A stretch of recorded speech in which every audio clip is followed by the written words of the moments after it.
Baik. Jadi ibu sekalian dan bapak sekalian, mendidik mendidik anak-anak kita dengan akidah Islam, tadi kuncinya ada 3. Jadi dari awal dekatkan mereka dengan ulama, karena ini penting sekali. Kalau mereka mengenal ulama, maka mereka mengenal adab yang betul. Mereka mengenal bagaimana cara mengakses ilmu yang betul. Imam Ahmad bin Hambal ketika punya kajian, maka yang datang itu bisa puluhan ribu. Tapi yang bawa catatan itu cuma 100-200 orang yang di depan saja. Sementara yang lainnya cuma lihat di belakang, mengamati yang ada di depan, mengamati caranya berjalan, mengamati caranya minum, mengamati caranya berbicara. Cuma itu saja. Kenapa? Karena pembelajaran akhlak ini lebih terdahulu daripada pembelajaran ilmu. Ada orang dikasih ilmu nggak punya adab, malah jadi bahaya, malah jadi fitnah. Ada orang kemudian sudah punya adab, maka insya Allah dimudahkan ilmunya daripada Allah Subhanahu Wa Taala. Yang pertama, ulama, penting sekali. Dekatkan mereka dengan ulama. Alhamdulillah sekarang banyak sekali ustadz-ustadz yang sudah disukai oleh anak-anak. Nah, Ustadz Somad, jangankan anak-anak, kucing pun suka. Masa saya lihat kucing itu tidur atau lihat ya sebenarnya gitu kan.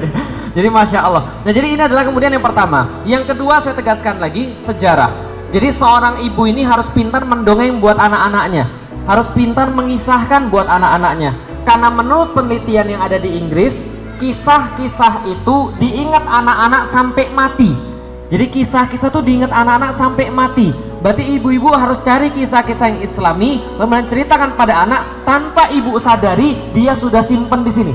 Dan dia akan jadi referensi berbuat sampai dengan dewasa, sampai dengan dia mati. Ada kejadian, mau lawan atau mau kabur, itu tergantung cerita ibu-ibu sekalian. Ada kejadian tertentu, mau jujur atau mau kemudian fasik, semua tergantung dengan cerita ibu-ibu itu. Nah, itu yang kedua, sejarah, perbanyak sejarah. Yang ketiga, Al-Quran. Kalau ada Al-Quran, insya Allah aman anak-anak kita.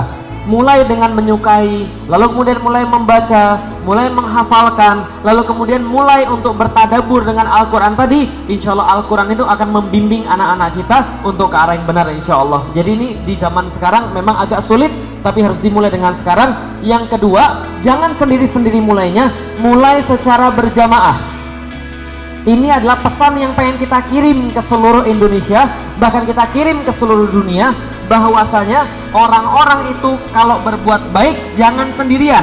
Nah ini artis-artis datang berjamaah, para ustadz ngirim berjamaah. Nah ini yang kemudian kita coba kirimkan pada orang-orang, jangan berbuat baik sendirian, tapi berbuat baiklah berjamaah. Kenapa? Kita ini makhluk yang diciptakan oleh Allah untuk meminta secara berjamaah. Alhamdulillahi Rabbil Alamin, Ar-Rahmanir Rahim, Maliki Yaumiddin. Lalu berikutnya, Iyyaka na'budu wa iyyaka nasta'in. 3 ayat awal ini semua pujian pada Allah, tapi berkaitan dengan kita. Allah katakan, kalau anda mau ibadah akan lebih enak bersama-sama. Kalau anda mau meminta, maka akan lebih enak bersama-sama, karena Allah menyenangi orang-orang yang bersama-sama. Berikutnya semua kami, ihdinas siratal mustaqim, siratal ladzina an'amta alaihim, ghairil maghdubi alaihim waladdallin. Semuanya kami, bukan saya. Semuanya kami, bukan aku. Bisa dipahami Bapak sekalian?